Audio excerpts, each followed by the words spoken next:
So hey guys, welcome back to fast and studio. This is Avtar Singh from NIT Kurukshetra. दोस्तों, आज हमारी series का 9वां video होने जा रहा है केमिस्ट्री में। तो अभी तक हम लोग बहुत सारे मार्क्स सिक्योर कर चुके हैं। तो हम अब आ गए हैं अपने ऑर्गेनिक केमिस्ट्री के दूसरे लेक्चर और हमारी केमिस्ट्री के 9वें लेक्चर पर। ठीक है, तो जिसने भी बाकी बच्चों बाकी सीरीज नहीं देखी है, बाकी चीजें नहीं देखी, वीडियोस नहीं देखी, तो जाके डिस्क्रिप्शन चेक कर ले।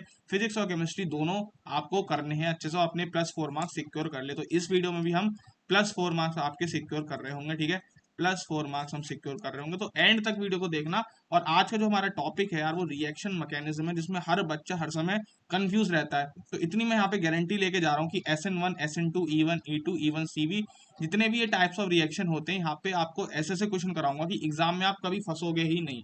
ठीक है, और ये टेक्निक्स कोई आपको नहीं बता रहा होगा। अगर आपको इतने प्यारे नोट्स बना के यहाँ पे मैं दे रहा हूँ, तो एक लाइक और एक शेयर तो बनता है। अगर आप कंपटीशन नहीं बढ़ाना चाहते हो तो अपने क्लोज फ्रेंड के साथ शेयर कर सकते हो। ठीक है, एक लाइक और एक शेयर बनता है। और बाकी अच्छा लगे ऐसी वीडियो और चाहिए आपको सेकंड अटेम्प्ट के लिए और जेई एडवांस के लिए, तो एक बार सब्सक्राइब भी जरूर से कर देना। ठीक है, तो हम अगर वीडियो स्टार्ट करें उससे पहले आपको मैं थोड़ा सा अनअकैडमी के बारे में बताना चाहता हूँ। ठीक है यार, अनअकैडमी आप लोग के लिए लेके आया है IIT JEE super 30 test series, जिसमें यार 26K से ज्यादा लर्नर एनरोल्ड है। तो आप देख सकते हो काफी बड़े ऑल इंडिया लेवल पर ये टेस्ट होने जा रहा है। ठीक है, इसमें 500 से ज्यादा रिवॉर्ड आपको मिल रहे होंगे अगर अच्छा परफॉर्मेंस करते हो तो। और ये हर शाम 6 बजे हो रहा होता है।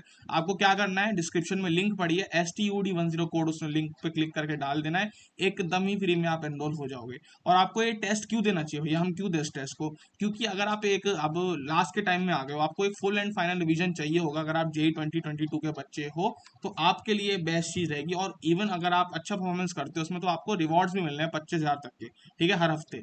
प्लस एक ऑल इंडिया लेवल पे खुद का लेवल चेक कर पाओगे। अभी तो छोटे मोटे मॉक टेस्ट देते रहते हो, खुद को जज नहीं कर पाते होगे।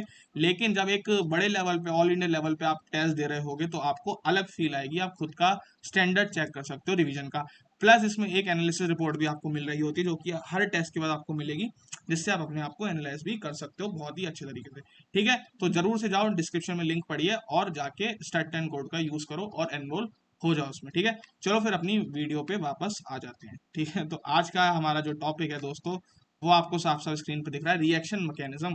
तो बहुत ही शानदार होने जा रहा है। ठीक है, अब ये दो तरह के होते हैं। देखो, दो तरह की रिएक्शन हमारी ऑर्गेनिक में होती है, सब्स्टिट्यूशन रिएक्शन, ठीक है, और एलिमिनेशन रिएक्शन। सब्स्टिट्यूशन रिएक्शन के दो तरह के रिएक्शन होते हैं, SN1 SN2, और एलिमिनेशन के 3 तरह की रिएक्शन होती है, E1 E2 E1 CV। अभी तो लग रहा होगा भैया क्या कितना बवाल चैप्टर है। अभी आगे देखते हैं, धीरे धीरे ब्रेक डाउन करेंगे पूरे चैप्टर को। ठीक है, तो बने रहना, नोट्स बनाना, कॉपी और पेन लेके बैठना और समझने का ट्राई करना अच्छे से। ठीक है, चलो। तो हमारा सबसे पहला जो रिएक्शन आता है वो आता है सब्स्टिट्यूशन रिएक्शन। ठीक है, सब्स्टिट्यूशन रिएक्शन दो तरह का होता है, SN1 और SN2। एक अगर हम बेसिक ओवरव्यू देख लें, एक बेसिक आइडिया ले लें कि सब्स्टिट्यूशन रिएक्शन भैया होता क्या है, तो आप यहाँ से ले सकते हो उसका आइडिया। मैंने यहाँ पे ब्रीफ में एक जनरल इक्वेशन लिख दी है सब्स्टिट्यूशन रिएक्शन की। होता क्या है उसमें यार, अगर आपके पास एक सबस्ट्रेट है, जिसको हम सबस्ट्रेट कहते हैं, जिसमें एक R जुड़ा है और एक L जुड़ा है। L को हम कहते हैं लीविंग ग्रुप। ठीक है, L एक हमारा लीविंग ग्रुप होता है। अगर आप लिविंग ग्रुप में एक न्यूक्लियोफाइल को डालते हैं, अगर आप एक लिविंग ग्रुप में न्यूक्लियोफाइल को डालते हैं एक सॉल्वेंट की प्रेजेंस में, तो क्या होता है, ये न्यूक्लियोफाइल यहाँ पे डेल्टा प्लस इधर आना था, डेल्टा माइनस इधर आना। ठीक है, तो ये न्यूक्लियोफाइल क्या होता है, न्यूक्लियोफाइल अटैक करता है डेल्टा प्लस पे और लिविंग ग्रुप को किक कर देता है, जिससे कि लिविंग ग्रुप एक अकेला बाहर निकल के आ जाता है और ये आर के साथ न्यूक्लियोफाइल ऐड हो जाता है। तो सब्स्टिट्यूशन का क्या ही मतलब होता है, न्यूक्लियोफाइल सब्स्टिट्यूट कर देता है किसको, लिविंग ग्रुप को। तो सिंपल सा यही मतलब होता है हमारा। ठीक है, तो ये तो बेसिक सा आइडिया हो गया, substrate plus nucleophile give product and leaving group. तो इसका अगर आपको एक एग्जांपल भी देखना है तो आप एग्जांपल देख सकते हो। मैंने दे रखा है एग्जांपल, क्या दे रखा है, CH3CH2Cl। Cl यहाँ पे क्या है, एक लिविंग ग्रुप है, और ये आपका क्या है, एक R कह सकते हो उसको। इसमें हमने एक्वस NaOH डाला। एक्वस NaOH एक अच्छा न्यूक्लियोफाइल है, स्ट्रॉन्ग न्यूक्लियोफाइल है। क्या करेगा, अटैक Na प्लस बनेगा, Na प्लस बनेगा और OH माइनस बनेगा। क्या करेगा, इसको अटैक करेगा, Cl को भगा देगा और खुद आप यहाँ पे आके जुड़ जाएगा, OH बन जाएगा, NaCl यहाँ पे निकल जाएगा। ठीक है, सिंपल सा क्वेश्चन था। NaCl कैसे बन गया भैया, Cl हमारा लिविंग ग्रुप की तरह निकला और उस Na हमारा प्रेजेंस वहां पे था, Na यहाँ पे जुड़ गया। ठीक है, OH माइनस यहाँ अटैक करेगा, इस पे हो जाएगा आपका काम तमाम। ये हमारा छोटा सा एग्जाम्पल हो गया। समझ नहीं आया तो भैया सिंपल सी बात समझ लो, OH माइनस जो कि एक न्यूक्लियोफाइल है, क्या कर देगा, रिप्लेस कर देगा Cl माइनस को। बस यही होता है हमारा सब्स्टिट्यूशन रिएक्शन, एक चीज दूसरे को सब्स्टिट्यूट कर देती है। चलो, ये तो हमारा बेसिक आइडिया हो गया सब्स्टिट्यूशन रिएक्शन का। भैया आप बार बार कह रहे हो न्यूक्लियोफाइल न्यूक्लियोफाइल न्यूक्लियोफाइल, ये न्यूक्लियोफाइल होता क्या है और इसकी स्ट्रेंथ हम कैसे नापते हैं, तो देख लेते हैं। सबसे पहले न्यूक्लियोफाइल होता क्या है, जो अटैक करता है हमारे सबस्ट्रेट पे, ये होती क्या चीज है, देख लेते हैं। ठीक है। So what is a nucleophile, इसको हम NU माइनस से भी डिनोट करते हैं। तो न्यूक्लियोफाइल क्या होता है, जितने भी निगेटिवली चार्ज होते हैं या फिर जिनमें भी लोन पेयर होता है, जितने भी पाई बॉन्ड होते हैं, उसको हम न्यूक्लियोफाइल कहते हैं। अब एग्जाम्पल आप देख सकते हो, ये देखो मैंने एग्जाम्पल दे रखे हैं। All negatively charge are nucleophile like H minus, F minus, Cl minus, Cn minus. Triple bond वाले भी हमारे क्या होते हैं न्यूक्लियोफाइल, क्योंकि इलेक्ट्रॉन डेंसिटी बहुत ज्यादा होती है उनके ऊपर।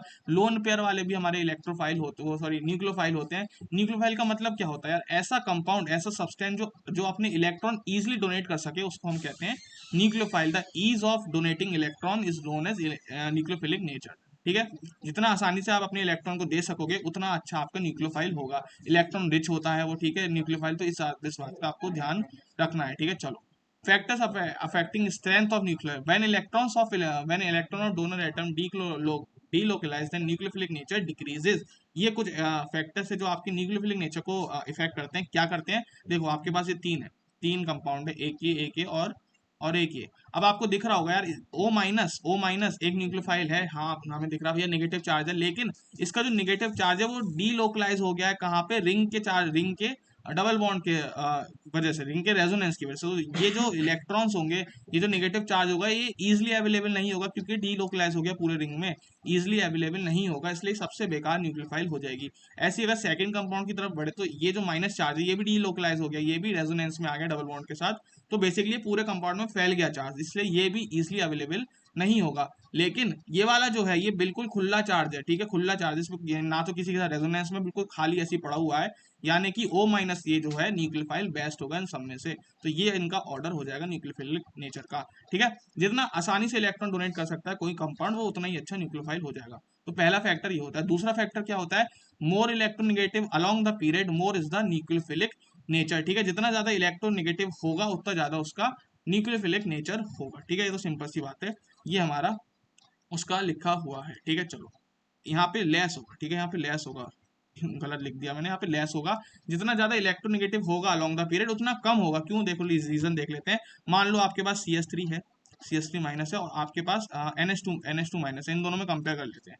हमने क्या करा, अब हमारे पास ये कंपाउंड है, हमें पता है जो N होता है वो ज्यादा इलेक्ट्रोनेगेटिव होता है, इसकी इलेक्ट्रोनेगेटिव होती है अराउंड, इसकी 4 होती है, इसकी 3.5, इसकी 3 होती है, और इसकी 2.5 होती है। तो आपको दिख रहा है जो N है वो हमारा ज्यादा इलेक्ट्रोनेगेटिव है, और ज्यादा इलेक्ट्रोनेगेटिव है यानी कि वो न्यूक्लियोफिलिक नेचर उसका उतना ही कम होगा, यानी कि CS3 ज्यादा इलेक्ट्रोनेगेटिव होगा NH2 से, उसके बाद OH माइनस, उसके बाद F माइनस। ऐसा इसलिए ऐसा होता क्यों है, क्योंकि जो माइनस वाला इलेक्ट्रॉन होता है ये स्टेबल हो जाता है, इसलिए इजिली अवेलेबल नहीं होता है। सिंपल सी वही बात है जो मैंने आपको ऊपर बताई थी। अगर आपके इलेक्ट्रॉन इजीली अवेलेबल नहीं है तो फिर भैया वो न्यूक्लियोफाइल भी अच्छा नहीं है। F माइनस पे स्टेबल हो जाता है नेगेटिव चार्ज, इसलिए इजीली अवेलेबल नहीं होते हैं न्यूक्लियो इलेक्ट्रॉन्स, ठीक है, इसलिए वो बेकार न्यूक्लियोफाइल हो जाता है। सिंपल सी बात है, ये तो हमने न्यूक्लियोफाइल की बातें कर ली। अब आ जाते हैं अपना जो पहला टाइप का रिएक्शन है सब्स्टिट्यूशन में, वो है SN1 रिएक्शन। ये one of the most important reaction है। आपके एग्जाम में अगर क्वेश्चन आ रहा है तो 70% चांस होते हैं कि SN1 का ही क्वेश्चन होगा, ठीक है। इसमें क्योंकि बहुत न्यूएंसेस होते हैं रिएक्शन के अंदर अंदर, चलो देख लेते हैं इसमें होता क्या है, ठीक है। सबसे पहले आता है हमारा SN1। इसका मैकेनिज्म देख लेते थे। होता तो ये सब्स्टिट्यूशन ही है। क्या होता है सब्स्टिट्यूशन भैया, न्यूक्लियोफाइल क्या करता है, रिप्लेस कर देता है लीविंग ग्रुप को। सिंपल सा यही सारे सब्स्टिट्यूशन रिएक्शन का बेसिक सा ओवरव्यू होता है। लेकिन इनके बीच में खिचड़ी पक जाती है। खिचड़ी क्या पकती है देख लो। ये हमारा सबस्ट्रेट है, ठीक है, R प्लस और L minus partial negative charge वाला। हमने सॉल्वेंट के साथ सॉल्वेंट डाला इसके अंदर, तो होगा क्या, सबसे पहले एक ट्रांजिशन स्टेट बनेगी इनके बीच की, जो कि टूट के कार्बोकेटायन में आपको एक कार्बोकेटायन आपको दे देगी। और ये जो कार्बोकेटायन है ना, ये कार्बोकेटायन है, ये खासियत होती है SN1 रिएक्शन की। कार्बोकेटायन रीअरेंज कर सकता है रिएक्शन में, रीअरेंज कर सकता है रिएक्शन के अंदर। तो क्या होता है इस रिएक्शन में, कार्बोकेटायन का फॉर्मेशन होता है। अगर वो रीअरेंज करना होगा तो कर जाएगा, वरना नहीं करेगा। और एक कार्बोकेटायन पे फिर थोड़ी देर बाद न्यूक्लियोफाइल आके अटैक कर देता है, और वापस से हमारा RNU बन जाता है। आपको साफ साफ दिख रहा होगा ये टुकड़ों में रिएक्शन हो रही है, दो दो स्टेप में रिएक्शन हो रही है। तो यानी कि 2 स्टेप रिएक्शन है, डायरेक्ट रिएक्शन नहीं है, 2 स्टेप रिएक्शन है। पहले क्या होगा, आर और एल टूटेंगे, ठीक है, आर और एल टूटेंगे, और हमारा कार्बोकेटायन बनेगा। उसके बाद क्या होगा, कार्बोकेटायन रीअरेंज होने के बाद न्यूक्लियोफाइल उस पर अटैक कर देगा, न्यूक्लियोफाइल उस पर अटैक कर देगा, इनके बीच में एक बॉन्ड फॉर्म होगा, फिर ये हमारे RNU में कन्वर्ट हो जाएगा। तो बेसिकली 2 स्टेप रिएक्शन है ये, ठीक है। SN1 में आपको ध्यान रखना है कि ये कार्बोकेटायन बन रहा होता है, ठीक है, यही इसमें इंपॉर्टेंट था। आगे बढ़े। आगे बढ़े तो आएगा आपका, ये एक टू स्टेप रिएक्शन होती है और ये फेवर करती है पोलर प्रोटिक सॉल्वेंट में। अब ये भैया क्या टर्म होती है, अब देखो आपको रट लेना है कौन से हमारे पोलर प्रोटिक सॉल्वेंट होते हैं, बहुत आसान तरीका रटने का, ठीक है। SN1 फेवर किस में करती है, पोलर प्रोटिक सॉल्वेंट। ये क्या होते हैं, ये H2O, ROH, RCOO, RCOOH, ठीक है, FH, HF, HCl, HBr, HI, जितने भी H वाले होते हैं ना, HCl, HBr, ठीक है, HOH, जितने भी H वाले होते हैं ना, जितने भी H प्लस दे सकते हैं, वो क्या होते हैं, हमारे पोलर प्रोटिक सॉल्वेंट होते हैं। जैसे एक और हो गया HCOOH, SCOOH, ये सब लोग क्या कर सकते हैं, अपने H प्लस दे सकते हैं, तो हम इनको क्या कहेंगे, पोलर प्रोटिक सॉल्वेंट कहेंगे। तो आपको अगर जहां भी रिएक्शन में HCl, HBr, H2O, ROH दिख गया, तो आप क्या कहोगे उसको, भैया ये तो हमारा पोलर प्रोटिक सॉल्वेंट है, तो इसमें हम SN1 को कराएंगे, इसमें हम SN1 रिएक्शन करवाएंगे और कोई रिएक्शन नहीं करवाएंगे, ठीक है। ये आपका एक फैक्टर हो गया। दूसरा क्या होता है SN1 में, रिएक्टिविटी जो होती है SN1 की, reactivity of SN1 reaction is directly proportional to stability of carbocation. अगर कार्बोकैटायन बहुत ज्यादा स्टेबल है एक किसी पोजीशन पे, तो वो जो रिएक्शन होगी वो SN1 ही होगी, क्योंकि SN1 में कार्बोकैटायन बनता है। अगर कार्बोकैटायन स्टेबल है उस जगह पे, तो SN1 ही वहां पे हो रही होगी। और कार्बोकैटायन की स्टेबिलिटी किस पे डिपेंड करती है, plus M plus I plus H group में, ठीक है। कार्बोकैटायन की स्टेबिलिटी किस पे डिपेंड करती है, प्लस M प्लस I और प्लस H इफेक्ट्स पे, ठीक है। ये तो आपको पता होगा, GST में मैंने पढ़ाया था कि कार्बोकैटायन स्टेबल कब होता है, जब प्लस M या फिर प्लस I या फिर प्लस H वहां पे ग्रुप्स लगे होते हैं। एग्जाम्पल में हम देखेंगे, अभी आपको सिर्फ और सिर्फ यहाँ पे रीड करके नोट कर लेना है, नोट भी बाद में कर लेना, आपको सारे नोट्स डिस्क्रिप्शन में मिल जाएंगे, ठीक है। आगे बढ़ते हैं। अब ये देखो भैया, आपने ऊपर बोला था कार्बोकैटायन बनता है और रीअरेंज कर जाता है। रीअरेंज करता क्यों है, और करता है तो करता कैसे, क्या उसके क्राइटेरिया होते हैं, सबसे पहले देख लेते हैं। रीअरेंज करता क्यों है, रीअरेंज क्यों करता क्यों है, if a carbocation is less stable at its position, it can rearrange to a new position according to the giving up factor. ऊपर मैंने कुछ फैक्टर्स बता रखे हैं, उनके हिसाब से कार्बोकैटायन रीअरेंज करता है। रीअरेंज करता क्यों है, अगर वो अपनी पोजीशन पे लेस स्टेबल है और अगर वो रीअरेंज करके ज्यादा स्टेबल हो जा रहा है, तो वो स्टेबिलिटी की तरफ भागता है। अगर वो स्टेबिलिटी की तरफ भाग रहा है तो उसको रीअरेंज होना पड़ेगा, ठीक है। तो सारे फैक्टर्स देख लेते हैं, वो रीअरेंज होता किन किन फैक्टर्स की वजह से है, ठीक है। तो ये कुछ फैक्टर्स हैं जिनकी वजह से कार्बोकैटायन रीअरेंज हो रहा होता है। मान लो आपका कंपाउंड है, सबसे पहले देख लें स्टेबिलिटी ऑफ कार्बोकैटायन डिपेंड क्या होती है, ठीक है, किस पे डिपेंड करती है। तो आपका मान लो दो कंपाउंड है आपके पास, ए कंपाउंड, बी कंपाउंड। देखो अगर आपको समझ नहीं आ रहा है तो आप इसको पीडीएफ को एक बार और पढ़ लेना, एक बार वीडियो को रिवाइंड करके देख लेना, क्योंकि डेटा बहुत ज्यादा है पीडीएफ में, पढ़नी पड़ेगी आपको। और मैं जितना ट्राई कर रहा हूँ पूरे अपनी जान से आपको बता दूं, बाकी आपके ऊपर है, ठीक है। आपके पास दो कंपाउंड है, ए और बी कंपाउंड, ए और बी कंपाउंड। हमने क्या बोला, stability of carbocation, stability of carbocation directly proportional to alpha hydrogens, ठीक है। अल्फा हाइड्रोजन, जितने ज्यादा अल्फा हाइड्रोजन होंगे एक कंपाउंड में, उतना ज्यादा स्टेबल होगा वहां पे कार्बोकैटायन। आपके पास ए कंपाउंड है, ए कंपाउंड में आपको दिख रहा होगा कितने अल्फा हाइड्रोजन है, कितने अल्फा हाइड्रोजन है, एक अल्फा हाइड्रोजन, दो अल्फा हाइड्रोजन। कंपाउंड बी में आपको दिख रहा होगा कितने अल्फा हाइड्रोजन है, एक दो तीन चार पाँच छः सात आठ नौ। तो आपको साफ दिख रहा है बी ज्यादा स्टेबल होगा, क्योंकि अल्फा हाइड्रोजन ज्यादा है यार, ठीक है, सिंपल सी बात है, ये तो सिंपल गणित है, गिन लोगे आप, ठीक है, गिन लोगे। बस आपको बताना चाहता हूँ, जितने ज्यादा अल्फा हाइड्रोजन होंगे एक कंपाउंड में, वो उतना ज्यादा स्टेबल होगा, उतना ज्यादा स्टेबल होगा वो। अल्फा हाइड्रोजन होते क्या भैया, सी प्लस से जरा सा जो बगल वाला कार्बन होता है ना, उस पे जितने भी हाइड्रोजन होते हैं उसको हम कहते हैं अल्फा हाइड्रोजन। जैसे इसके बगल में तीन कार्बन एटम है, तीनों पे तीन तीन हाइड्रोजन है, तो ये हो गया हमारा अल्फा हाइड्रोजन, ठीक है। इसके बगल में सिर्फ दो, एक कार्बन है, एक कार्बन पे दो हाइड्रोजन है, तो वो हो गए हमारे अल्फा हाइड्रोजन, ठीक है। तो ये हो गया हमारा पहला, इसको हम प्लस प्लस एच इफेक्ट भी कहते हैं, अगर आपको याद करना है इसको, प्लस एच इफेक्ट भी कहते हैं। दूसरा जो हमारा फैक्टर आता है स्टेबिलिटी का, वो आता है if the carbocation is in resonance with something then it is more stable. अगर जो आपका कार्बोकैटायन है वो रेजोनेंस में है, ठीक है, रेजोनेंस में, तो बहुत ज्यादा स्टेबल हो जाएगा। जैसे अगर आप इस कार्बोकैटायन की बात करें, ये जो बेंजीन रिंग के साथ किसमें, रेजोनेंस में है, तो ये ऑफकोर्स बहुत ज्यादा स्टेबल हो जाएगा ये सिंगल कार्बोकैटायन से। तो ये आपको बहुत इंपॉर्टेंट फैक्टर ध्यान रखना है। अगर कॉन्जुगेशन है रिंग में और कॉन्जुगेशन के साथ कार्बोकैटायन आपको दिख रहा है, कॉन्जुगेशन मतलब यही रेजोनेंस अगर कर रहा है, तो वो ऑफकोर्स बहुत ज्यादा स्टेबल हो जाएगा। ये कुछ कुछ पॉइंट्स है भाई, ये आपको दिमाग में रखने, वरना ऑर्गेनिक समझ भी नहीं आएगी आगे, ठीक है। और अभी ये आपको कठिन लग रहा है, मैं दो क्वेश्चन करा रहा हूँ, आपको सब दिमाग में एकदम क्लियर हो जाएगा। फिलहाल नोट्स बना लो, आखिरी के टाइम में रिवाइज करने में बहुत काम आने वाले हैं, ठीक है। अगर आप इस इफेक्ट को नाम देना चाहते हो तो उसको हम कहते हैं प्लस एम इफेक्ट, ओके। चलो आगे बढ़ते हैं, अपना थर्ड फैक्टर जो आता है कार्बोकैटायन की स्टेबिलिटी का, compound which shows plus I effect also stabilises carbocation. हमने क्या बोला था, plus I plus M plus H, ये तीनों कार्बो, ये जो इफेक्ट होते हैं तीनों ही स्टेबलाइज करते हैं कार्बोकैटायन को। एक एग्जांपल देख लेते हैं, आपके पास सी एस थ्री है, आपके पास यहाँ पे एक CH3 एक यहाँ पे NO2 है। NO2 क्या करता है, माइनस M इफेक्ट करता है। हमने क्या बोला था, प्लस M इंक्रीज करते हैं स्टेबिलिटी को, और माइनस M माइनस H और माइनस H डिक्रीज करते हैं, यानी कि NO2 इस वाले कार्बोकेटाइन की स्टेबिलिटी को डिक्रीज कर रहा होगा। ये तो दोनों में कॉमन है, तो इसको तुम फैक्टर को नेग्लिजिबल कर देंगे आपस में। यहाँ पे CH3 लगा है तो ये प्लस आई शो कर रहा होगा, तो ये इससे बेटर हो जाएगा कार्बोकेटाइन, इससे ज्यादा इस वाले से ज्यादा स्टेबल हो जाएगा, क्योंकि यहाँ पे NO2 है जो कि माइनस M इफेक्ट शो कर रहा है। ओके, समझ गए, सिंपल सी बात है, सिंपल सी बात है। चलो आगे बढ़ते हैं, यही हमारा तीसरा फैक्टर था। ओके, एक एग्जांपल देख लेते हैं, एक एग्जांपल और देख लेते हैं, एग्जांपल देख लेते हैं। आप भैया हम आपने मुझे फैक्टर तो बता दिए, अब मुझे ये बताओ, एक एग्जांपल लेके बताओ कि ये रीअरेंज कैसे करेगा एक रिएक्शन के अंदर कार्बोकेटाइन। ठीक है, तो हम एक एग्जांपल यहाँ पे देख लेते हैं। ये हमारा एग्जांपल है, मान लो ये हमारा कंपाउंड है CH3 C plus C benzene ring और CH3, ये आपके पास एक कंपाउंड है। अब आपको साफ साफ दिखना चाहिए इस पोजीशन पे कार्बोकेटाइन बन गया है। ठीक है, इस पोजीशन पे कार्बोकेटाइन बन गया है।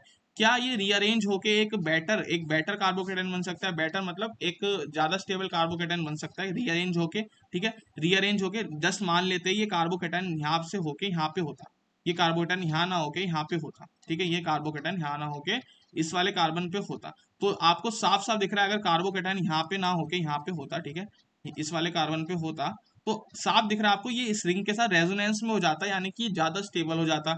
अगर ज्यादा स्टेबल है तो वो ऑफकोर्स रीअरेंज हो जाएगा। रीअरेंज कैसे होगा, किसी चीज को रिप्लेस करके रीअरेंज होगा ना, ऐसी थोड़ी आ जाएगा अपने हवा में, तो हवा में नहीं आएगा वो। ठीक है, ये कार्बोकेटाइन किसको रिप्लेस कर देगा, एच को रिप्लेस कर देगा, तो एच उसकी जगह ले लेगा, कार्बोकेटाइन इधर आ जाएगा। तो इसको हम क्या कहते हैं, हाइड्राइड शिफ्ट कहते हैं। इसको क्या कहते हैं, हाइड्राइड शिफ्ट कहते हैं। कार्बोकेटाइन किसी को धक्का मार के उसकी जगह पे आ जाता है, किस लिए, अपनी स्टेबिलिटी बढ़ाने के लिए। अब भैया अगर यहाँ पे एच है तो ठीक है, उसको हमने हाइड्राइड शिफ्ट कह दिया। अगर यहाँ पे एच की जगह मिथाइल होता या फिर इथाइल होता तो हम उसको मिथाइल शिफ्ट कह देते या फिर इथाइल शिफ्ट कह देते। ठीक है, ये सिंपल सी बात होती है यहाँ पे। आप देखो रीअरेंज होके ये ऐसा बन गया, एच हमारा जो यहाँ पे लगा था वो इधर कूद के आ गया एच, और आप साफ साफ देख पा रहे हो इस रिंग के साथ रेजोनेंस में, यानी कि ये बहुत ज्यादा स्टेबल है, रेजोनेंस स्टेबलाइज्ड है। समझ गए, क्वेश्चन में ऐसे हम चीजों को रीअरेंज कर रहे होंगे।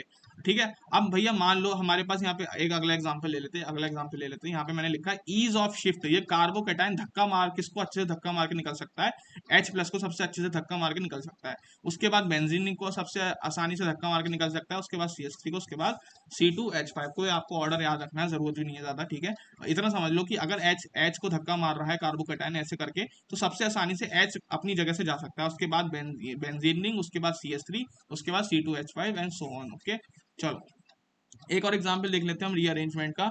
अगर आपका ये कंसेप्ट क्लियर हो पाता है तो आपको बाकी सारी चीजें क्लियर हो जाएंगी, और आगे चल के क्वेश्चन होंगे ना ऑर्गेनिक के, आप सब कर सकते हो। ठीक है, चलो अब आ जाते हैं अपने इस वाले कंसेप्ट पे। आपके पास एक और एग्जांपल मैंने दिया है, एक और एग्जांपल आपको मैंने दिया है। आपके पास ये कंपाउंड है CH3 CC ठीक है, और आपको बताना है यहाँ पे कार्बोकेटाइन फॉर्म हो गया है। क्या आप मेरे को बच्चा बिना आप क्वेश्चन मत देखो, आप ये वाला डायग्राम कॉपी पे ड्रॉ कर लो, कॉपी पे ड्रॉ कर लो। ठीक है, कॉपी पे ड्रॉ कर लो, और जस्ट इमेजिन करो भैया, अगर ये कार्बोकेटाइन यहाँ नहीं होके अगर इस वाले कार्बन पे होता, अगर ये कार्बोकेटाइन यहाँ ना होके अगर इस वाले कार्बन पे होता, तो क्या ये ज्यादा स्टेबल होता? जस्ट इमेजिन करो, कॉपी बनाओ और नंबर ऑफ अल्फा हाइड्रोजन गिन लो। ठीक है, इस वाले कार्बन कार्बन एटम पे कितने नंबर ऑफ अल्फा हाइड्रोजन है? ठीक है, पहले तो अल्फा कार्बन देख लेते हैं कौन से, एक ये अल्फा कार्बन है इसका, एक ये अल्फा कार्बन है इसका। ठीक है, तो इस वाले अल्फा कार्बन पे तो एक भी हाइड्रोजन नहीं है, यहाँ मिथाइल जुड़ा है, इससे यहाँ इथाइल जुड़ा है, यहाँ मिथाइल जुड़ा है, ये वाला बॉन्ड तो है ही, तो यानी कि इस पे तो नो अल्फा हाइड्रोजन है। इस वाले कार्बन पे कितने अल्फा हाइड्रोजन है? आपके 3 अल्फा हाइड्रोजन है, यानी कि यहाँ पे तो 3 अल्फा हाइड्रोजन है इस पे।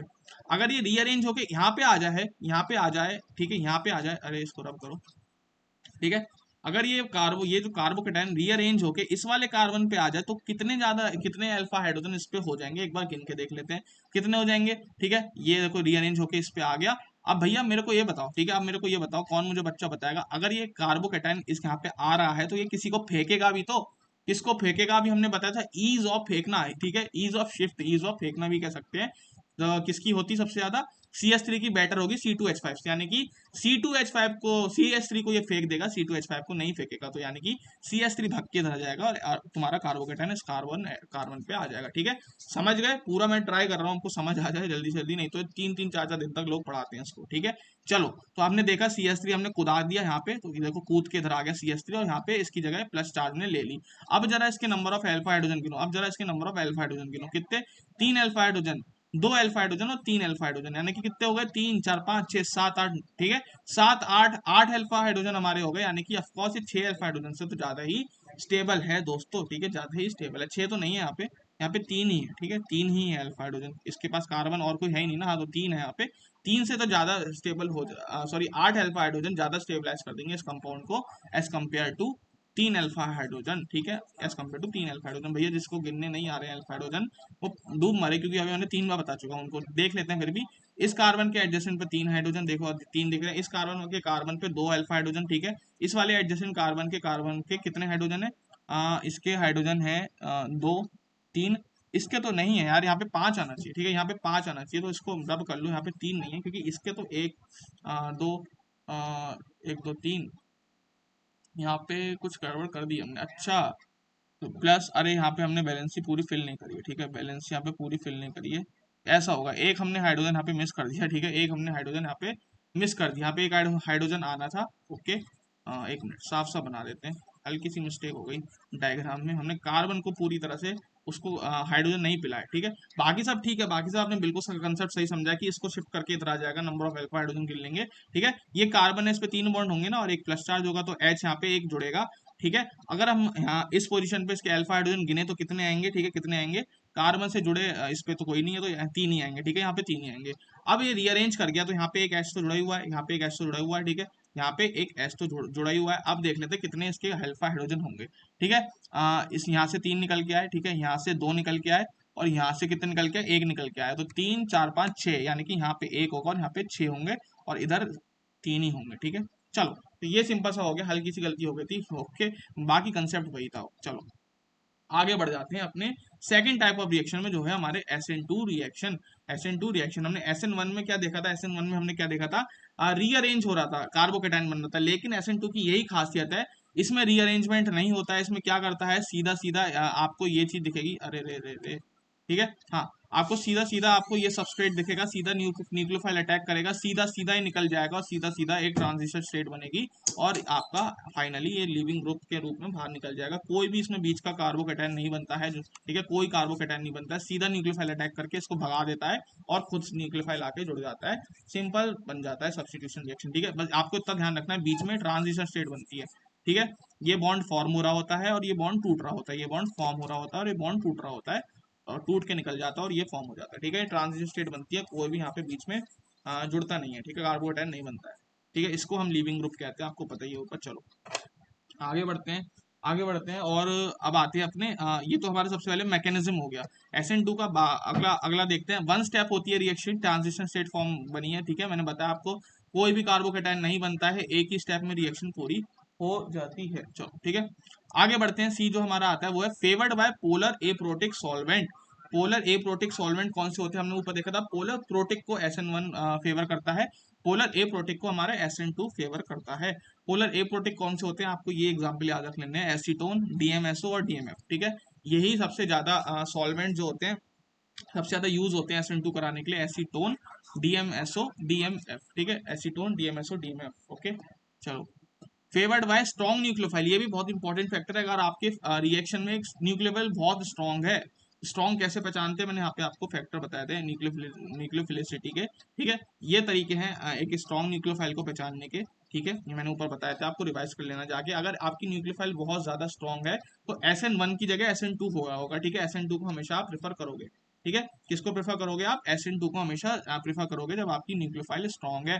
भैया न्यूक्लियोफाइल स्ट्रॉन्ग कौन कौन सी होती है, जरा एक बार बता दो मुझे, बता देते हैं, ये कुछ एग्जाम्पल है, आपको ध्यान रखने तो रख लो, aqueous NaOH, NaOR, NaNH2, NaCN, ठीक है, ये कुछ हमारी बहुत स्ट्रॉन्ग न्यूक्लियोफाइल्स होती हैं, इनको आप ध्यान रखना चाहो तो रख सकते हो, इनमें हमेशा SN2 हो रहा होता है, SN2 मैकेनिज्म हो रहा होता है, ठीक है, चलो, ई पॉइंट हमारा आता है, rearrangement is not possible, rearrangement हमारा पॉसिबल ही नहीं होता है, ठीक है, as there is no carbocation, as there is no carbocation formation, as there is no carbocation formation, और कार्बोकेटाइन बन ही नहीं रहा है तो वो रीअरेंज ही नहीं होगा, सिंपल सीधा सीधा सब्स्टिट्यूशन हो जाएगा, ठीक है, एफ पॉइंट हमारा आता है, reactivity of SN2 directly proportional to -m -i -h effect, ठीक है, वहां पे क्या था, +m +i और +h, ठीक है, और inversely proportional to steric hindrance, steric hindrance क्या होता है, मान लो ये आपका कार्बन है, मान लो ये कार्बन है, इस पे बहुत बड़े बड़े ग्रुप लगे हैं, ठीक है, बेंजीन बेंजीन लगा हुआ है, खूब बड़े बड़े ग्रुप।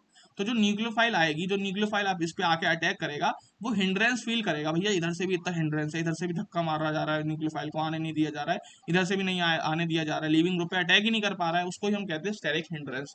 तो जितना ज्यादा स्टेरिक हिंड्रेंस होगा उतना कम रिएक्टिविटी होगी SN2 की तरफ, ठीक है, inversely proportional to steric hindrance, ठीक है। और अगर ये दोनों आप फैक्टर कंसीडर कर रहे हो, अगर ये दोनों फैक्टर आप कंसीडर कर रहे हो एक साथ, तो आप हमेशा ए वाले फैक्टर को डोमिनेटिंग फैक्टर कहोगे बी वाले से, ठीक है, ए वाले फैक्टर को हमेशा डोमिनेटिंग फैक्टर कहोगे बी वाले से, ठीक है। चलो, हिंड्रेंस से पहले हमको क्या देखना है, माइनस है और माइनस एच। इतना समझ गए सारे बच्चे? चलो तो फिर आगे हम क्वेश्चंस पे आ जाते हैं। ओके, ये आपका मैंने कुछ एक एग्जाम्पल दिया आपको, आप लोग ट्राई करो, जब तक मैं पानी पी लेता हूँ।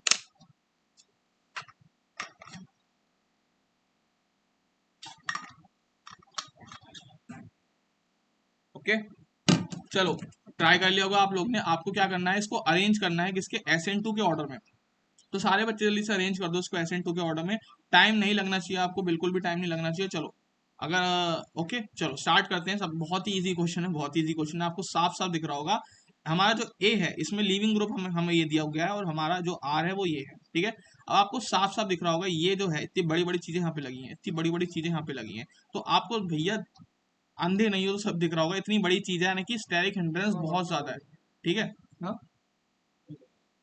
तो आपको साफ दिख रहा होगा स्टेरिक हिंड्रेंस बहुत ज्यादा है। उसके बाद यहाँ पे दो बेंजीन रिंग है, यहाँ पे एक ही बेंजीन रिंग है, यहाँ पे कोई भी बेंजीन रिंग नहीं है। तो सबसे ज्यादा हिंड्रेंस किस में होगा, बी में, यानी कि न्यूक्लियोफिलिसिटी, सॉरी SN2 सबसे कम बी में होगा, उसके बाद सी में, उसके बाद ए में। तो हमने साफ साफ क्या देख लिया, स्टेरिक हिंड्रेंस वाला फैक्टर देख लिया। जितने बड़े ग्रुप लगे होंगे आर के ऊपर, उतना ज्यादा स्टेरिक हिंड्रेंस, उतना ज्यादा रेजिस्टेंस फील होगा न्यूक्लियोफाइल को। अगर रेजिस्टेंस फील हो रहा है न्यूक्लियोफाइल को, तो SN2 की रिएक्टिविटी उतनी कम हो जाएगी, ठीक है।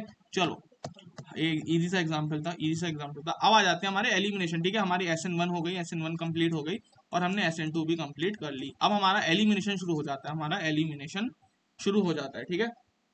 चलो, एलिमिनेशन रिएक्शन की तरफ अगर हम देखें, तो एलिमिनेशन तीन टाइप की होती है, E1, E2 और E1CB। E1CB तीनों बहुत ही ईजी हैं, बहुत ही ईजी है। अगर जस्ट आपको हल्का सा ध्यान लगाना है जो मैं बता रहा हूँ, और समझ लेना उसको, ठीक है।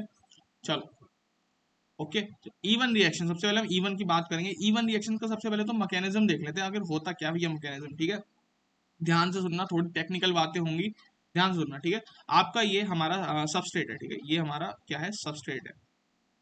सबस्ट्रेट कहते हैं इसको, जो भी हम रिएक्ट कर रहे होते हैं। सबस्ट्रेट में हम सॉल्वेंट डालते हैं, सबस्ट्रेट में हम सॉल्वेंट डालते हैं। तो रिएक्शन किस तरह से प्रोसीड करता है, पहले तो आपको जो आपको लीविंग ग्रुप दिखना चाहिए, लीविंग ग्रुप आपको दिखना चाहिए। यहाँ पे एक्स हमने लीविंग ग्रुप ले लिया है। लीविंग ग्रुप के अगला वाला कार्बन को हम अल्फा कहते हैं, उसके अगले वाले को हम बीटा कहते हैं, बीटा कार्बन कहते हैं। तो इसको हम एलिमिनेशन को एक चीज और भी कह सकते हैं, बीटा हाइड्रोजन एलिमिनेशन, इसको ये भी कहते हैं। होता क्या है इसमें, ठीक है, होता क्या है इसमें, हमारा जो बेस होता है, हम एक बहुत ही स्ट्रॉन्ग बेस लेते हैं इसमें। जो हमारा बेस होता है ना, बेस क्या करता है भैया, हाइड्रोजन चुराता है। बेस का काम क्या होता है भैया, मैं तो हाइड्रोजन चुराऊंगा, ठीक है। तो अगर इस कंपाउंड में से हमने एक बेस, बहुत स्ट्रॉन्ग बेस डाला, तो क्या करेगा, हाइड्रोजन चुराएगा, ठीक है, हाइड्रोजन चुराएगा। तो बेस हाइड्रोजन कहाँ से चुराता है, कहाँ से चुराता है, बीटा हाइड्रोजन से, सॉरी बीटा कार्बन से। बीटा कार्बन का हाइड्रोजन चुरा लेगा बेस, ठीक है भैया। ये देखो, इसने यहाँ पे चुरा लिया, ठीक है, इसने यहाँ पे चुरा लिया। होगा क्या इसके, और जो इलेक्ट्रॉन्स होंगे वो वापस से यहाँ चले जाएंगे, to satisfy the positive charge, to satisfy the positive charge. तो आपका डबल बॉन्ड यहाँ पे क्रिएट हो जाएगा। समझ गए, बहुत ही सिंपल था, बहुत ही सिंपल था। फिर से मैं एक बार बता देता हूँ, फिर से मैं एक बार बता देता हूँ। आपका क्या करता है, आपका एक लीविंग ग्रुप लगा होता है, लीविंग ग्रुप के अगले वाले कार्बन को अल्फा कहते हैं, उसके अगले वाले को हम कहते हैं बीटा कार्बन, ठीक है। सबसे पहले क्या होगा, लीविंग ग्रुप आपका भग जाएगा, लीविंग ग्रुप आपका भग जाएगा, और क्या कर देगा, आपको एक पॉजिटिव चार्ज यहाँ पे शो कर देगा, ठीक है। E1 में क्या होता है, कार्बोकैटायन का फॉर्मेशन होता है, आपको साफ साफ यहाँ पे होता हुआ दिख रहा है, ठीक है। हमारा लीविंग ग्रुप भग जाएगा, और क्या कर देगा, एक कार्बोकैटायन आपको फॉर्म करके दे देगा। उसके बाद क्या होगा, उसके बाद क्या होगा, आपका बेस आएगा, जो आपने डाल रखा है रिएक्शन में, बेस डाल रखा है। बेस का काम क्या होता है, हाइड्रोजन चुराना। हाइड्रोजन चुरा लेगा, कहाँ से चुरा सकता है वो, बीटा कार्बन से हाइड्रोजन चुरा सकता है। तो बीटा कार्बन से हाइड्रोजन चुराएगा, और ये वाला प्लस बॉन्ड सेटिस्फाई करने के लिए जो यहाँ के इलेक्ट्रॉन्स होंगे वो इधर कूद के आ जाएंगे, और डबल बॉन्ड का यहाँ पे फॉर्मेशन कर देंगे, अल्कीन का फॉर्मेशन यहाँ पे कर देंगे। तो इसी को हम कहते हैं एलिमिनेशन रिएक्शन। एलिमिनेट कौन हुआ, यहाँ पे H प्लस एलिमिनेट हो गया, और डबल बॉन्ड दे गया, ठीक है, डबल बॉन्ड दे गया। और यहाँ पे बी के साथ सॉरी बी माइनस होगा, ठीक है। बी के साथ यहाँ पे H प्लस जुड़ जाएगा, और खुशी खुशी बेस अपना अब H प्लस लेके चला जाएगा। ओके, ये होता है हमारा E1 का मैकेनिज्म। आपको साफ साफ दिखा है यहाँ पे क्या बना, कार्बोकैटायन बना, कार्बोकैटायन बना। और अगर कार्बोकैटायन बना है तो वो रीअरेंज कर सकता है। रीअरेंज किस बेसिस पे करता है, तीनों फैक्टर में ऊपर बता चुका हूँ, तो ये नोट्स जरूर से डाउनलोड कर लेना, बहुत प्यारे नोट्स हैं, ठीक है, सब कुछ काम आ रहे होंगे रिवीजन में आपके लिए। ओके, चलो आगे बढ़ते हैं।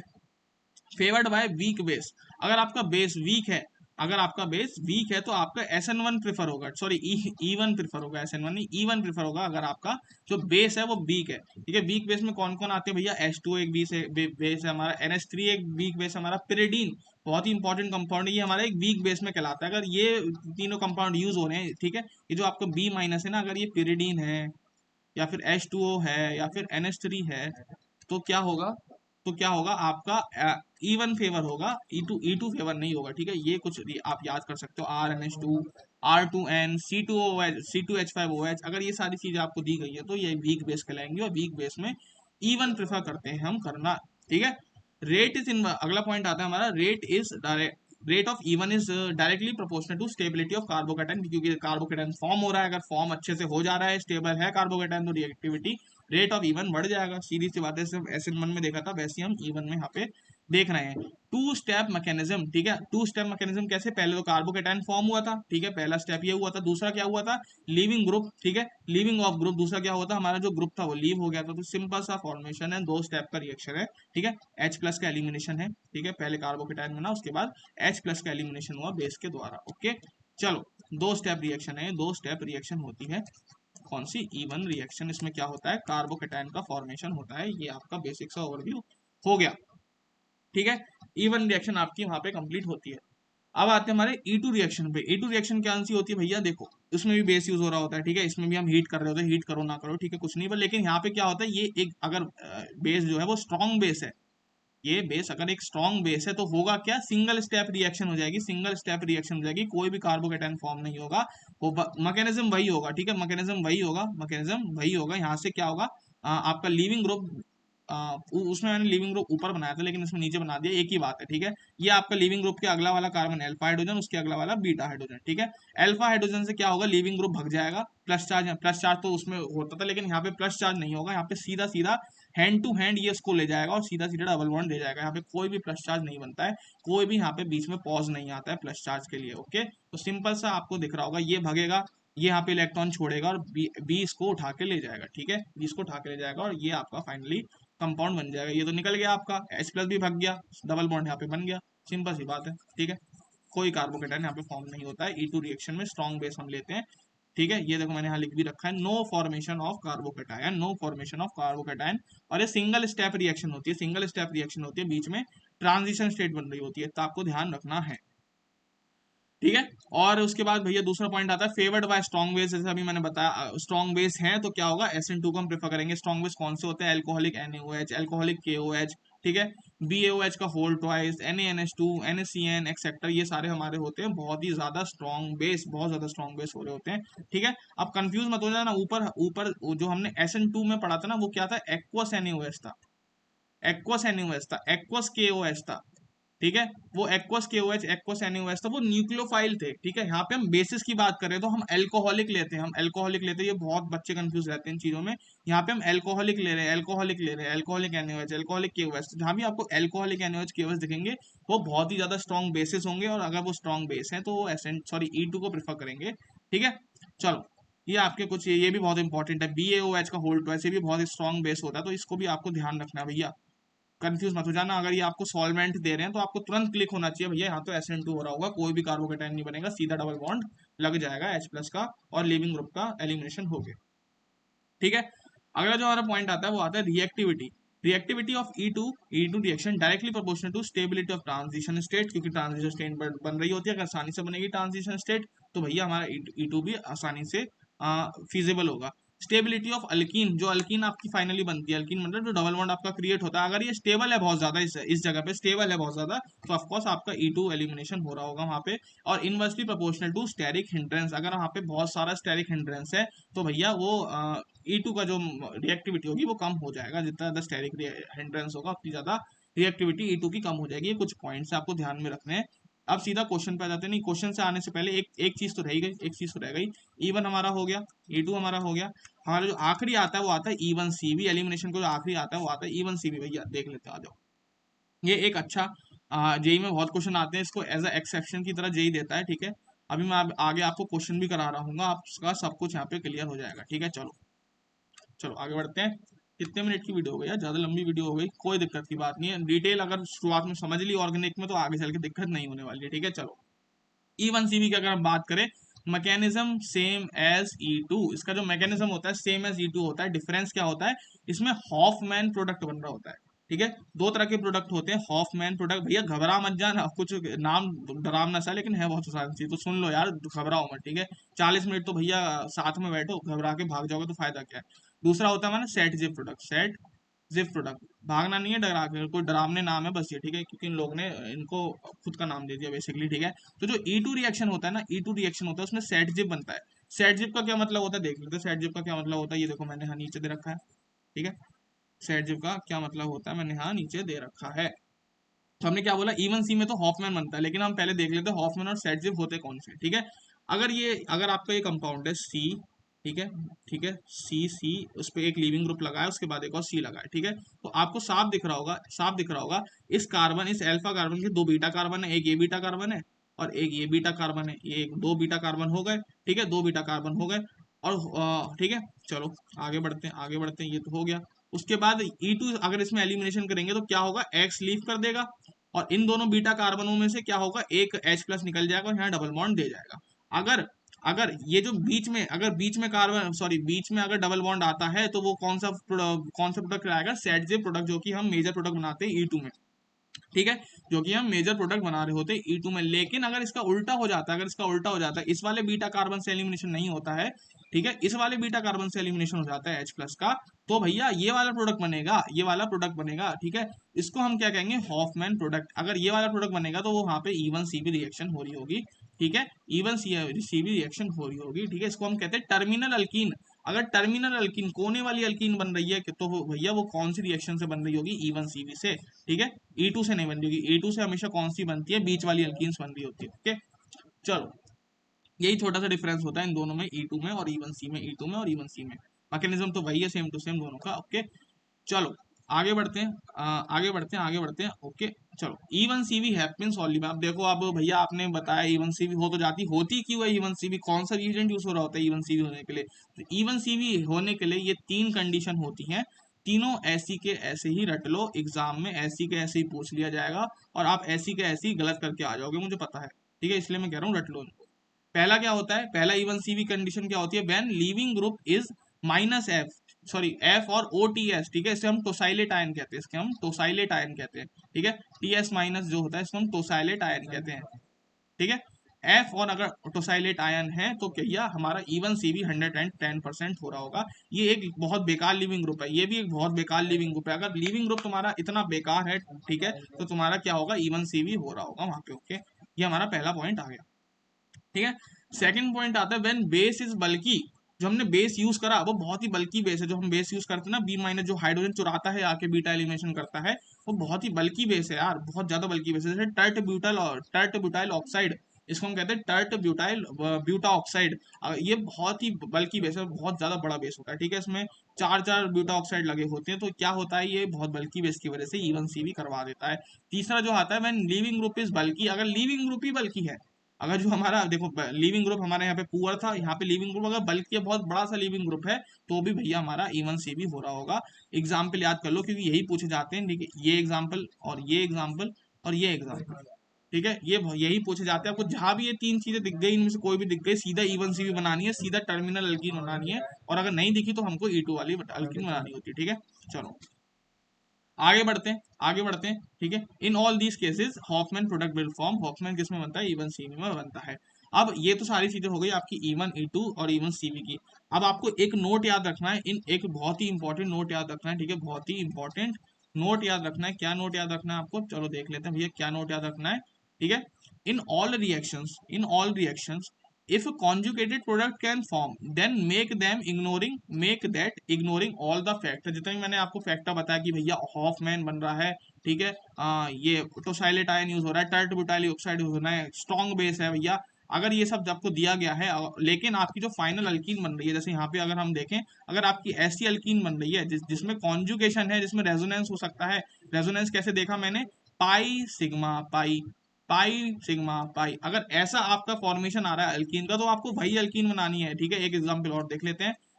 देखो ये डबल बॉन्ड किसके साथ है, रेजोनेंस के साथ है, रिंग के साथ रेजोनेंस में, तो आपका यही हमेशा मेजर होगा। आपका हॉफमैन आपका E2 V2 कुछ नहीं मैटर करेगा अगर आपके फाइनल प्रोडक्ट में रेजोनेंस है। आपका फाइनल प्रोडक्ट रेजोनेंस स्टेबलाइज्ड है, तो E2 E1 O1 कुछ भी आपको नहीं देखना है, आपको सीधा वही प्रोडक्ट बना देना है जो रेजोनेंस स्टेबलाइज्ड है। अभी तो बहुत कंफ्यूजिंग लग रहा होगा भैया, इतने सारे आपने चीजें बता दी। अभी मैं आपको क्वेश्चन कराऊंगा ना, एक क्वेश्चन से सारा चिट्ठा खोल दूंगा मैं, ठीक है। फिलहाल तो अभी आप एक बेसिक्स का क्वेश्चन करो, क्वेश्चन नंबर 1। जब तक मैं पानी भी लेता हूँ, 20 सेकंड आपको मैं दे रहा हूँ, करो।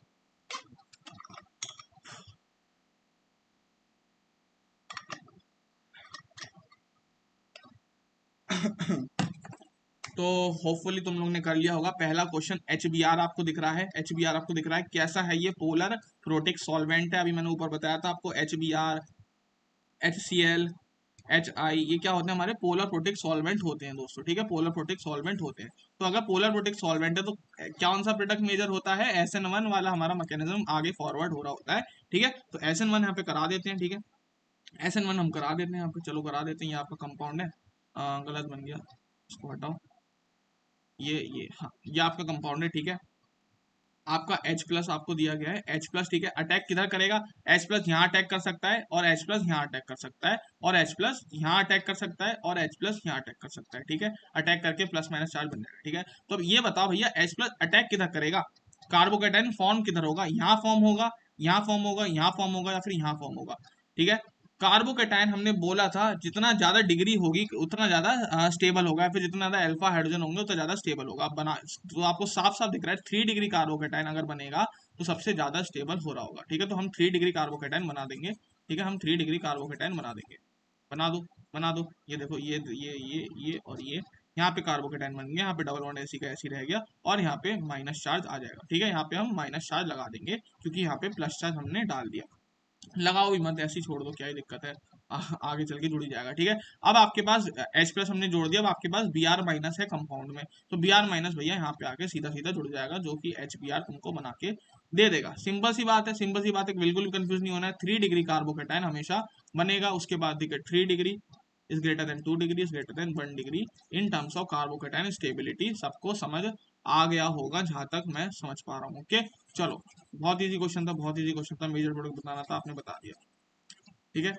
मेजर प्रोडक्ट बताना था, आपने बता दिया। हाँ, एक चीज और, एक चीज और, एक चीज और, हाँ ये तो हम बताने ही भूल गए। हाँ, ये हाँ देखो, यहाँ पे हमने कार्बोकेटाइन बनाया था, ठीक है। क्या आपको लगता है ये कार्बोकेटाइन अगर शिफ्ट होके ज्यादा स्टेबल पोजीशन पे जा सकता है क्या, रेजोनेंस करके ज्यादा स्टेबल जा सकता है, तो भैया रेजोनेंस करके क्या होगा इसका, रेजोनेंस करके ये होगा इसका, ये बन जाएगा, ठीक है। ये बन जाएगा। क्या आपको लगता है ये A B से ज्यादा स्टेबल है, क्या कौन सा स्टेबल है इनमें से ज्यादा, कौन सा कार्बोकेटाइन ज्यादा स्टेबल है, क्या ये रीअरेंज करेगा, ठीक है। आपको साफ साफ दिख रहा है यहाँ पे कार्बोकेटाइन की डिग्री कितनी है, 3, और रेजोनेंस करके कितनी डिग्री हो जाएगी इसकी, कितनी हो जाएगी, 1 डिग्री हो जाएगी। तो हम अभी मैंने बोला 3 degree is greater than 2 degree is greater than 1 degree in terms of carbocation stability. साफ साफ दिख रहा है आपको 3 डिग्री वाला ही रहेगा, यानी कि कार्बोकेटाइन रीअरेंज नहीं होगा, जहाँ पे फॉर्म हुआ है वहीं पर ही फॉर्म हो जाएगा, ठीक है। वहाँ उसके आगे नहीं बढ़ेगा। तो ये सब चीजें आपको छोटी मोटी देखनी होती है। 4-5 क्वेश्चन प्रैक्टिस करो, कार्बोकेटाइन का फॉर्मेशन करो, उसकी स्टेबिलिटी देखो उस जगह पे, और उसके अगले वाले कार्बन पे अगर ज्यादा स्टेबल है अगले वाले पे तो रीअरेंज कर दो, ठीक है। चलो, बहुत से बच्चों ने कर ही लिया होगा ये वाला क्वेश्चन, बहुत इजी था। अगला क्वेश्चन आता है arrange in the order of SN2, ठीक है। ये भी आप लोग, अगर मैं सीधा सीधा आपको करा दूं, बहुत इजी क्वेश्चन है, ठीक है, बहुत इजी क्वेश्चन है।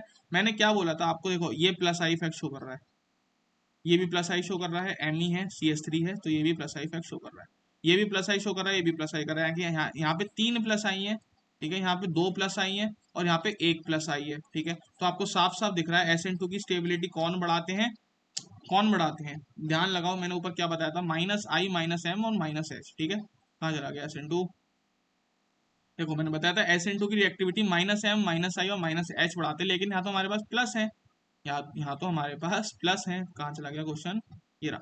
यहाँ तो हमारे पास प्लस आई प्लस है, प्लस आई है तीनों में, तो जितने ज्यादा प्लस आई होंगे उतने कम रिएक्टिविटी होगी SN1 की तरफ, तो यानी कि 1 सबसे ज्यादा स्टेबल होगा SN2 में, उसके बाद 2, उसके बाद 3, ओके। सिंपल सा हमारा क्वेश्चन यहाँ पे हो गया, ओके। चलो आगे बढ़ते हैं, आगे बढ़ते हैं।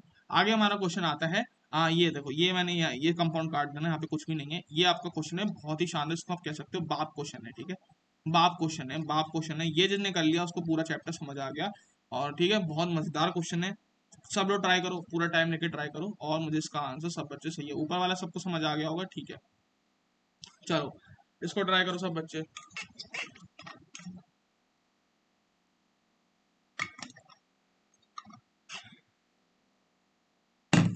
ठीक है, कर लिया होगा ट्राई। अब देखो, जिसको समझ नहीं आया वो यहाँ पे देख ले। आपके पास क्या है, ये दिया गया है, ये दिया ऐसे ऐसे ऐसे, ठीक है। एफ और सी एल, बहुत कंसेप्ट लग रहे हैं एक क्वेश्चन के अंदर, अंधे कंसेप्ट लग रहे हैं, सब रिवाइज हो रहा है आपका पूरा एलिमिनेशन। ठीक है, चलो उसके बाद आपको क्या दिया है, फर्स्ट सबसे पहले हमने इस प्रोडक्ट में क्या डाला है, alcoholic K O H. Alcoholic K O H क्या करता है, अगर ऊपर देखोगे तो मैंने बताया था एक स्ट्रॉन्ग बेस है, स्ट्रॉन्ग बेस क्या करता है, E2 एलिमिनेशन करता है। अब भैया एलिमिनेशन किसका करें, क्या Cl को हटा के डबल बॉन्ड लगाए, क्या F को हटा के डबल बॉन्ड लगाए, और डबल बॉन्ड किस साइड लगाए, इस साइड डबल बॉन्ड लगाए, या फिर इस साइड डबल बॉन्ड लगाए, इस साइड डबल बॉन्ड लगाए, या फिर इस साइड डबल बॉन्ड लगाए। भैया कंफ्यूजन ही कंफ्यूजन है, समझ नहीं आ रहा है कुछ, ठीक है, समझ नहीं आ रहा है। अरे मैंने डायग्राम भी मिटा दिया, चलो कोई दिक्कत की बात नहीं है, फिर से बन जाएगा डायग्राम तो। ठीक है, एफ और Cl, भैया हटाएं किसको, मान लो आपने एफ हटा दिया, मान लो आपका जो लीविंग ग्रुप है वो एफ माइनस है, ठीक है, और दूसरे केस में आपका लीविंग ग्रुप है Cl माइनस। अब मुझे कौन बताएगा कि एफ माइनस अच्छा लीविंग ग्रुप होगा as compared to Cl minus, कौन मुझे बताएगा, कौन मुझे बताएगा लीविंग ग्रुप कौन अच्छा होगा। लीविंग ग्रुप वही अच्छा होगा जो स्टेबल होगा। अगर लीविंग ग्रुप आपका स्टेबल है, यानी कि वो वापस से रिएक्ट नहीं करेगा, अगर लीविंग ग्रुप आपका वापस से कंपाउंड में रिएक्ट कर जा रहा है, यानी कि वो अच्छा लीविंग ग्रुप नहीं है, तो इनमें से ज्यादा स्टेबल कौन होगा, ठीक है। निगेटिव चार्ज अगर मोर इलेक्ट्रोनिगेटिव एटम पे होगा तो वो ज्यादा स्टेबल होगा, यानी कि ज्यादा स्टेबल, ज्यादा अच्छा लिविंग ग्रुप, और उतना ही ज्यादा वो निकल रहा होगा बाहर। तो ये इलेक्ट्रोनिगेटिव सबसे ज्यादा होता है, एफ एफ की इलेक्ट्रोनिगेटिव 4 होती है, इसकी 3.1 होती है Cl की। तो हमको पता है लिविंग ग्रुप ज्यादा बेटर कौन होगा, एफ माइनस, यानी कि सबसे पहले अगर हम एल्कोहलिक KOH डालेंगे तो हमारा क्या होगा, एफ माइनस रिलीज हो जाएगा, एफ माइनस रिलीज हो जाएगा E2 एलिमिनेशन के थ्रू, और हमारा जो डबल बॉन्ड है वो डबल बॉन्ड आ जाएगा। डबल बॉन्ड आपका इधर भी आ सकता है, आपका इधर भी आ सकता है। अब आपको देखना है डबल बॉन्ड लगाएं किधर, आप अल्कीन की स्टेबिलिटी देख लो। जस्ट इमेजिन अगर हमारा डबल बॉन्ड यहाँ पे आ गया तो हम इसके नंबर ऑफ अल्फा हाइड्रोजन गिने तो कितने होंगे, ठीक है। डबल बॉन्ड से अगले कार्बन पे जुड़े जितने हाइड्रोजन, ठीक है, इस पे कितने हाइड्रोजन जुड़े, एक दो तीन, तीन यहाँ से आ गए, इसके अगले वाले कार्बन पे कितने हाइड्रोजन जुड़े होंगे, ठीक है, ये जो कार्बन है दो दो दो दो, ठीक है, कितने आ गए अल्फा हाइड्रोजन, दो दो तीन तीन, पांच अल्फा हाइड्रोजन आ गए, ठीक है। तो इसके जो पांच अल्फा हाइड्रोजन आ रहे हैं, मान लो अब इस साइड बना लेते हैं डबल बॉन्ड, ठीक है। अब इस साइड डबल बॉन्ड बना लेते हैं, आपका जो कंपाउंड था, ठीक है, यही था ना, अरे रे रे कहाँ चला गया, ये था आपका ठीक है, ये ये ये ये ठीक है, ये ये ओके, ओके ये आपका था, ठीक है, ये आपका था, बहुत कंफ्यूजन है यार, ठीक है। इधर आपने बना लिया डबल बॉन्ड। अब देख लो इसके कितने अल्फा हाइड्रोजन है, इसके कितने अल्फा हाइड्रोजन है, इस कार्बन से जस्ट अगले कार्बन पे जितने हाइड्रोजन होंगे, एक दो, ठीक है। इस कार्बन से डबल बॉन्ड वाला कार्बन से अगले हाइड्रोजन पे कितने, अगले कार्बन में कितने हाइड्रोजन होंगे, एक दो, ठीक है, यानी कि एक दो तीन चार अल्फा हाइड्रोजन, इसके चार अल्फा हाइड्रोजन है इस वाले अल्कीन के, और इस वाले अल्कीन के पांच अल्फा हाइड्रोजन। तो आपको साफ साफ दिख रहा है हमारी ये वाली अल्कीन मेजर होगी। तो सबसे पहले हमारा क्या बन जाएगा, सबसे पहले हमारा क्या बन जाएगा, फिर से बनाओ यार भद्दा सा प्रोडक्ट, ठीक है। हमारा जो ये वाला अल्कीन बन जाएगा, ठीक है, यही बनेगा ना, हाँ ओके यही बनेगा। और यहाँ पे हमारा Cl लगा हुआ है, हमारा पहला रिएक्शन ये हो गया। उसके बाद हमने दूसरा क्या डाला है इसके अंदर हमने क्या डाला है, इसके अंदर हमने क्या डाल दिया भैया, टर्ट ब्यूटा ऑक्साइड डाल दिया हमने, टर्ट ब्यूटा ऑक्साइड। अभी मैंने क्या बताया था दोस्तों, भाइयों बहनों सहेलियों, क्या बताया था, जहां भी आपको टर्ट ब्यूटा ऑक्साइड दिख जाए, टर्ट ब्यूटा ऑक्साइड दिख जाए, वहां पे क्या होगा, वहां पे कि ये एक बहुत बल्कि बेस है, अगर बल्कि बेस है तो E1CB हो रहा होगा, यानी कि हॉफमैन प्रोडक्ट बनेगा, ठीक है। हॉफमैन प्रोडक्ट कौन सा होता है, टर्मिनल जो कोने में अल्कीन बनती है उसको हम हॉफमैन प्रोडक्ट कहते हैं। क्या करो अब सीधा सीधा टर्मिनल अल्कीन बना दो, ठीक है। Cl भगाओ, Cl एक लीविंग ग्रुप है, अकेला लीविंग ग्रुप है, ठीक है। तो टर्मिनल अल्कीन बना दो, ठीक है, टर्मिनल अल्कीन बना देंगे, ठीक है, टर्मिनल अल्कीन बना देंगे, बना दो, ठीक है, बना दो। ये देखो ये बन गया, ये बन गया, ये बन गया, ये बन गया, ये बन गया, ये बन गया, ठीक है। ये हमारा मेजर प्रोडक्ट आ जाएगा, ठीक है। अब मुझे बताओ, क्या ये मैंने मेजर प्रोडक्ट बनाया है, क्या ये सही है क्या गलत है, ठीक है। हमने जितना पढ़ा भैया, टर्ट ब्यूटाइल ऑक्साइड क्या करेगा, हॉफ ये वाली अल्कीन नहीं बनाएगा, ठीक है, इसको हम कहते हैं सेटजिप वाली, हम कौन सी बनाते हैं, हम हॉफमैन वाली बनाते हैं, जो कोने में अल्कीन बनती है, कोने में जो डबल बॉन्ड आता है, हमने पढ़ा है भैया E1CB टर्ट ब्यूटाइल ऑक्साइड के प्रेजेंस में होता है, और हॉफमैन प्रोडक्ट बन रहा होता है। बिल्कुल सही बात है, ठीक है, बिल्कुल सही बात है, ठीक है। चलो, लेकिन मैंने आपको कुछ बताया था, जरा ऊपर जाओ, जरा हल्का सा ऊपर जाओ, ज्यादा हल्का सा ऊपर जाओ, नोट में क्या लिखवाया था, नोट में क्या लिखवाया था, in all reaction if conjugated product can form then make them ignoring all the factor. अगर आपका प्रोडक्ट कॉन्जुगेटेड बन रहा है तो सारे फैक्टर इग्नोर कर दो भैया। हॉफमैन बन रहा है, साइड जो बन रहा है, आप उसका जो अल्कीन बनाओ वो सिर्फ कौन सा बनाओ, कॉन्जुगेटेड अल्कीन बना दो, ठीक है। तो मेजर प्रोडक्ट अगर आपने ये वाला लिखा है तो गलत हो जाएगा, आपको क्या बनाना पड़ेगा, यही बनाना पड़ेगा, क्योंकि ये देखो रेजोनेंस में आ जाएंगे दोनों दोनों के दोनों कार्बन, सॉरी दोनों के दोनों डबल बॉन्ड। कैसे, पाई सिग्मा पाई आपस में रेजोनेंस करेंगे, आपस में रेजोनेंस करेंगे, इसलिए ये वाला हमारा मेजर प्रोडक्ट होगा। टर्ट ब्यूटल ऑक्साइड डाल के यहाँ पे आपको सिर्फ कंफ्यूज करा गया है, बहुत से बच्चे इसको हटा के ये बना के आ जाएंगे और यही आपका मेजर प्रोडक्ट होगा, जो कि गलत आंसर नहीं है उन बच्चों के लिए जिन्होंने वो एक्सेप्शन नहीं पढ़ा कि हमेशा कॉन्जुगेटेड प्रोडक्ट को हम क्या करते हैं, प्रायोरिटी देते हैं। तो ये आपको यहाँ पे फाइनल आंसर होगा। तो भाइयों बहनों सहेलियों, देख रहे हो आप, इतने से कम टाइम में मैंने पूरा reaction mechanism with example, with exceptions और विद ऑल द फैक्टर्स, ठीक है, सब कुछ ही बता दिया मैंने। कार्बोकेटाइन स्टेबिलिटी, उसका रीअरेंजमेंट फैक्टर, E2 एलिमिनेशन की सारी चीजें, E1 E1 C भी सब मैंने आपको यहाँ पे बता दिया। तो भैया इतने एफर्ट के लिए इतने कम टाइम में यार लाइक शेयर और सब्सक्राइब यार तीनों चीजें जरूर कर देना, ठीक है, क्योंकि यही मोटिवेशन होती है हमें एक free content, quality content provide करने की, वरना और कोई मोटिवेशन यहाँ पे नहीं होती है, हमें जीरो पैसे मिल रहे होते हैं, ठीक है। सिर्फ आप लोग का प्यार, आप लोग के कमेंट्स और आप लोग का व्यूज वगैरह ही हमको क्या करते हैं, मोटिवेट करते हैं। तो दोस्तों प्लीज लाइक कर देना, इतना मैं रिक्वेस्ट कभी नहीं करता हूँ क्योंकि इस कंटेंट में बहुत मेहनत लगती है। तो लाइक कर देना और एक अपने दोस्त के साथ शेयर भी कर सकते हो। और मुझे कमेंट में आंसर बताना, आपको कहीं भी अगर दिक्कत आती है तो मुझे बताना, कमेंट सेक्शन में बता दो, वरना मेरा इंस्टाग्राम, ये रहा इंस्टाग्राम मेरा हैंडल, अगर आपको फॉलो करना है इधर फॉलो मार लो। यहाँ पे हम बकचोदी भी करते हैं और डाउट्स भी लेते हैं बच्चों के। बाकी टेलीग्राम पे सब बच्चे जुड़ जाना। अगर आपको इस पीडीएफ के नोट्स चाहिए तो कहाँ मिलेंगे आपको, टेलीग्राम पे लिंक पड़ी है, टेलीग्राम पे लिंक पड़ी है, जाके उसके नोट्स ले लेना। चलो फिर इसी नोट पे खत्म करते हैं। This is Ajabtab Singh signing of.